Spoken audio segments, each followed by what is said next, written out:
1996 সালের 15 ফেব্রুয়ারি তৎকালীন বিএনপি সরকার এক বিতর্কিত নির্বাচন আয়োজন করে। দেশের সবকটি বড় রাজনৈতিক দল সেই নির্বাচন বয়কট করেছিল।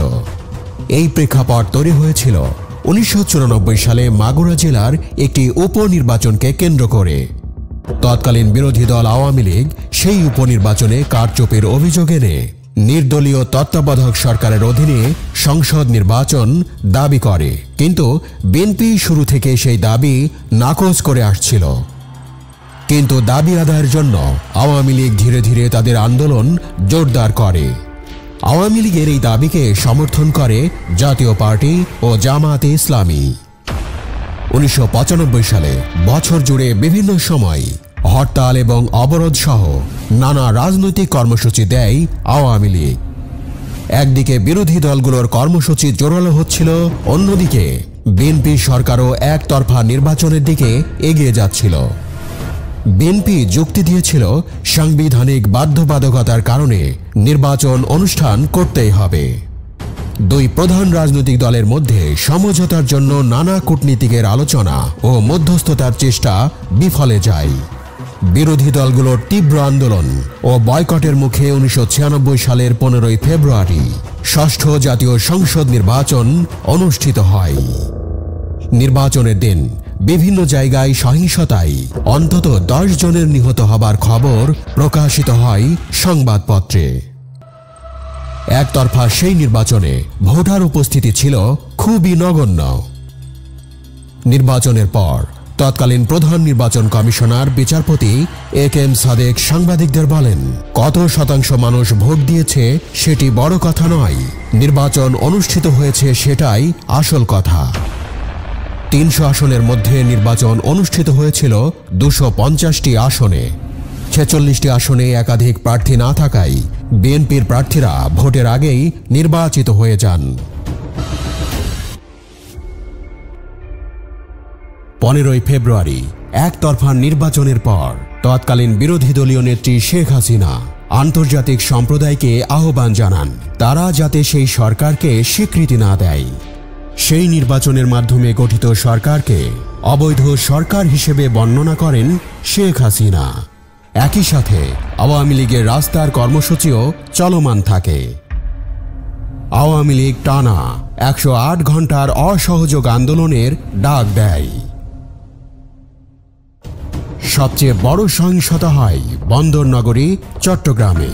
সেখানে বিভিন্ন ব্যবসা প্রতিষ্ঠান, ব্যাংক, দোকানপাটে ভাঙচুর এবং অগ্নিসংযোগ করা হয়। সেনাবাহিনীর একটি জিপ গাড়িতে আগুন দেয়া হয়। একই সাথে বিএনপি নেতা আমির খসরু মাহমুদ চৌধুরীর অফিসেও অগ্নিসংযোগ করা হয়। বিরোধী দলের আন্দোলন থামাতে তাদের কিছু সিনিয়র নেতাকেও গ্রেপ্তার করা হয়।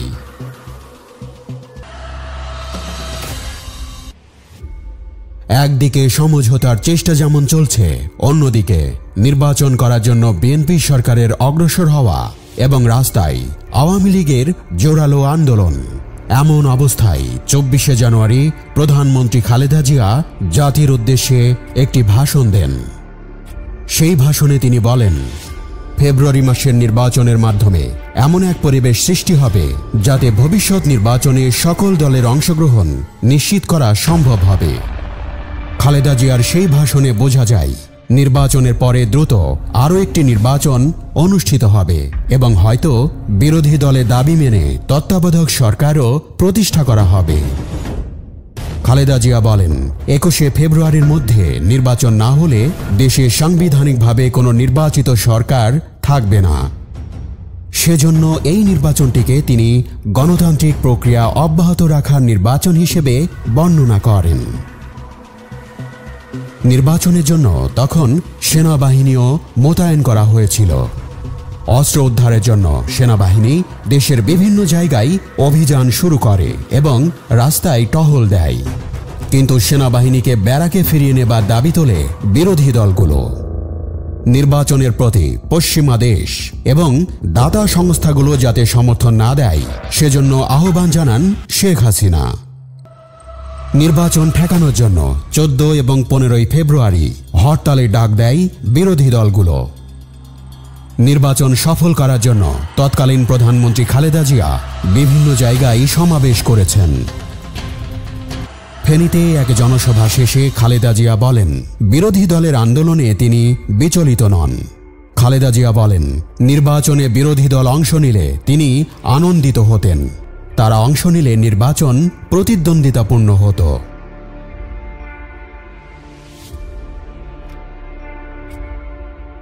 বিরোধী দলের তুমুল হরতাল এবং সহিংস প্রতিবাদের মধ্যেই 15ই ফেব্রুয়ারি একতরফা নির্বাচন অনুষ্ঠিত হয়। খালেদা জিয়া আবারও প্রধানমন্ত্রী হিসেবে শপথ গ্রহণ করেন। কূটনীতিকদের সমঝোতা চেষ্টা এবং তীব্র চাপের প্রেক্ষাপটে 1996 সালের 3রা মার্চ প্রধানমন্ত্রী খালেদা জিয়া জাতির উদ্দেশ্যে দেয়া এক ভাষণে বলেন, তত্ত্বাবধায়ক সরকার গঠনের জন্য সংসদে বিল আনা হবে। তিনি বিরোধী দলকে আলোচনার জন্য আহ্বান জানান। এর 2 দিন পরে বিরোধী দলীয় নেত্রী শেখ হাসিনাকে আলোচনায় বসার আমন্ত্রণ জানিয়ে চিঠি দেন প্রধানমন্ত্রী খালেদা জিয়া। কিন্তু একদিন পরে বিরোধী দলীয় নেত্রী শেখ হাসিনা সরকারের প্রতি 5 দফা দাবি তুলে ধরেন। এসব দাবির মধ্যে রয়েছে 15ই ফেব্রুয়ারির নির্বাচন বাতিল, 11ই মার্চের মধ্যে প্রেসিডেন্ট কর্তৃক রাজনৈতিক নেতৃবৃন্দের বৈঠক ও তত্ত্বাবধায়ক সরকার গঠন, মে মাসের মধ্যে 6ষ্ঠ সংসদ নির্বাচন। প্রেসিডেন্ট কর্তৃক আলোচনার উদ্যোগ নেবার জন্য বিরোধী দল যে দাবি তুলে ধরেছে সেটি একদিন পরেই মেনে নেয় বিএনপি।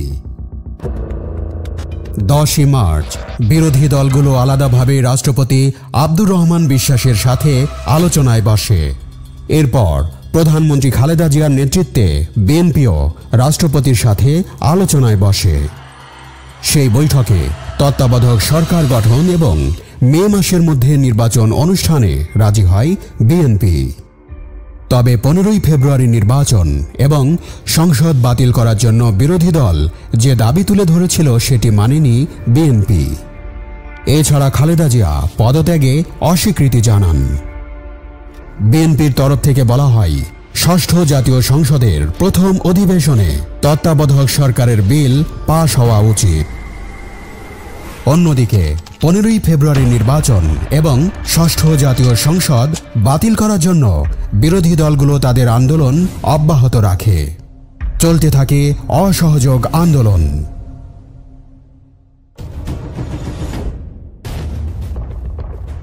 1996 সালের 19শে মার্চ বাংলাদেশে 6ষ্ঠ জাতীয় সংসদের প্রথম যে অধিবেশন শুরু হয় তার একমাত্র উদ্দেশ্য ছিল সংবিধানে তত্ত্বাবধায়ক সরকার ব্যবস্থা অন্তর্ভুক্ত করা।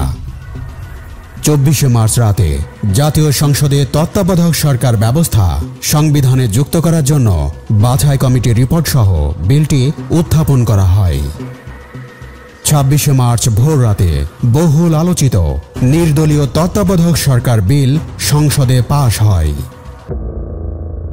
তখনও বিরোধী দলগুলোর আন্দোলন চলতে থাকে। এর সাথে যুক্ত হয় সরকারি কর্মকর্তা ও কর্মচারীরা। তাদেরও একটি অংশ আওয়ামী লীগের গঠিত জনতার মঞ্চে গিয়ে সংহতি প্রকাশ করে। রাজনীতির মাঠে নিয়ন্ত্রণ ধরে রাখার জন্য বিএনপি তাদের অফিসের সামনে গঠন করে গণতন্ত্রের মঞ্চ। খালেদা জিয়ার পদত্যাগ ও তত্ত্বাবধায়ক সরকার গঠনে দেরি হওয়ায় উদ্বেগ প্রকাশ করে আওয়ামী লীগ। কারণ বিরোধী দলগুলোর সন্দেহ ছিল তত্ত্বাবধায়ক সরকার বিল পাশ করলেও বিএনপি হয়তো সহজে ক্ষমতা ছাড়বে না। সেজন্য বিরোধী দলগুলো তাদের কর্মসূচি প্রত্যাহার করেনি। এক পর্যায়ে 1996 সালের 30শে মার্চ খালেদা জিয়া পদত্যাগ করেন এবং 6ষ্ঠ জাতীয় সংসদ ভেঙে দেয়া হয়। তত্ত্বাবধায়ক সরকার বিধান অনুযায়ী প্রধান উপদেষ্টার শপথ গ্রহণ করেন সাবেক প্রধান বিচারপতি মোহাম্মদ হাবিবুর রহমান। সেই তত্ত্বাবধায়ক সরকার এসে 7ম জাতীয় সংসদের নির্বাচন আয়োজন করে, যার মাধ্যমে 21 বছর পরে ক্ষমতায় ফিরে আসে আওয়ামী লীগ। আসন সংখ্যার বিচারে বাংলাদেশের নির্বাচনের ইতিহাসে সবচেয়ে জোরালো লড়াই হয়েছিল 1996 সালে অনুষ্ঠিত 7ম জাতীয় সংসদ নির্বাচনে। সেই নির্বাচনে আওয়ামী লীগ পেয়েছিল 146টি আসন এবং বিএনপি পেয়েছিল 116টি আসন। এছাড়া জাতীয় পার্টি ৩২টি এবং জামাত ইসলামী ৩টি আসনে জয়লাভ করেছিল। সরকার গঠন করার জন্য কোনো দল একক সংখ্যাগরিষ্ঠতা পায়নি। শেষ পর্যন্ত জাতীয় পার্টির সমর্থন নিয়ে সরকার গঠন করে আওয়ামী লীগ। এর মাধ্যমেই ২১ বছর পরে ক্ষমতার মঞ্চে ফিরে আসে দলটি। নির্বাচনী ইশতেহারে শেখ হাসিনা বলেন, ফারাক্কা সমস্যা সমাধানের জন্য প্রতিবেশী ভারতের সাথে আলোচনার মাধ্যমে চুক্তি সম্পাদন করা হবে।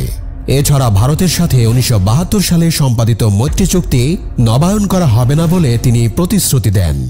শেখ হাসিনা বলেন, ভুল ত্রুটি ক্ষমা করে দেশ ও জাতিকে সেবা করার সুযোগ দিন।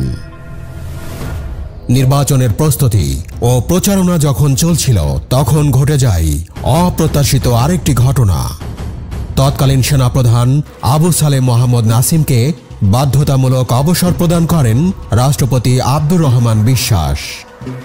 জেনারেল নাসিমের বিরুদ্ধে সেনাবাহিনীর শৃঙ্খলা ভঙ্গের অভিযোগ আনা হয়। অন্যদিকে জেনারেল নাসিমও বিবিসি বাংলাকে দেয়া এক সাক্ষাৎকারে বলেন, রাষ্ট্রপতি তাকে যেভাবে অবসর প্রদান করেছেন সেটি অবৈধ। নানা ঘটনা প্রবাহের মধ্য দিয়ে শেষ পর্যন্ত ১৯৯৬ সালের ১২ জুন নির্বাচন অনুষ্ঠিত হয়।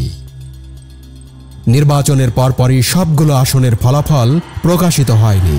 প্রথম দিকে ২৭১টি আসনের ফলাফল প্রকাশিত হয়েছিল। সেখানে আওয়ামী লীগ পেয়েছিল ১৩৩টি আসন, বিএনপি ১০৪টি আসন, জাতীয় পার্টি ২৯টি আসন এবং জামাতে ইসলামী ২টি আসন। এছাড়া ২৭টি আসনের ১২৩টি কেন্দ্রে পুনর্নির্বাচন হয়েছিল। এজন্য সরকার গঠন করতে আওয়ামী লীগের প্রয়োজন ছিল জাতীয় পার্টির সমর্থন। নির্বাচনে আওয়ামী লীগের বিজয়ের পর বিএনপির তরফ থেকে ফলাফল মেনে নেওয়া হয়নি। দলটির তৎকালীন মহাসচিব আব্দুস সালাম তালুকদার এক সংবাদ সম্মেলনে ১১১টি আসনে পুনরায় নির্বাচন দাবি করেন।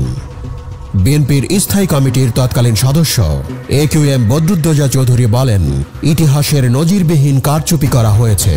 এই কারচুপি পূর্ব পরিকল্পিত ও ষড়যন্ত্রমূলক।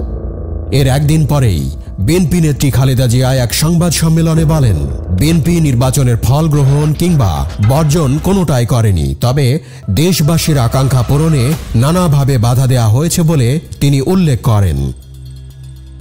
কিন্তু আন্তর্জাতিক নির্বাচন পর্যবেক্ষক সংস্থাগুলো সুস্পষ্টভাবে জানিয়ে দিয়েছিল যে নির্বাচন অবাধ, নিরপেক্ষ ও সুষ্ঠু হয়েছে। যারা এই মতামত দিয়েছিল তাদের মধ্যে ছিল যুক্তরাষ্ট্রের NDI, ইউরোপীয় ইউনিয়ন, সার্ক ও জাপান পর্যবেক্ষক গ্রুপ। NDI বলেছিলেন, নির্বাচনের কারচুপির যেসব অভিযোগ তোলা হচ্ছে সে সংক্রান্ত প্রমাণ কেউ দেখাতে পারেনি। প্রধান নির্বাচন কমিশনার আবু হেনা জানান, নির্বাচনে ৭৩% ভোট পড়েছে এবং নির্বাচনে কারচুপির কোনো সুযোগ ছিল না। জাতীয় পার্টির সমর্থন নিয়ে ১৯৯৬ সালের ২৩ জুন প্রধানমন্ত্রী হিসেবে শপথ গ্রহণ করেন শেখ হাসিনা। সংসদে যোগদানের প্রশ্নেও বিএনপির মধ্যে অনাগ্রহ এবং দ্বিধা কাজ করছিল। শেষ পর্যন্ত বিএনপি সংসদে যোগ দেবার কথা ঘোষণা করে। অনেকেই ধারণা করেন এর পেছনে আন্তর্জাতিক চাপ কাজ করেছিল।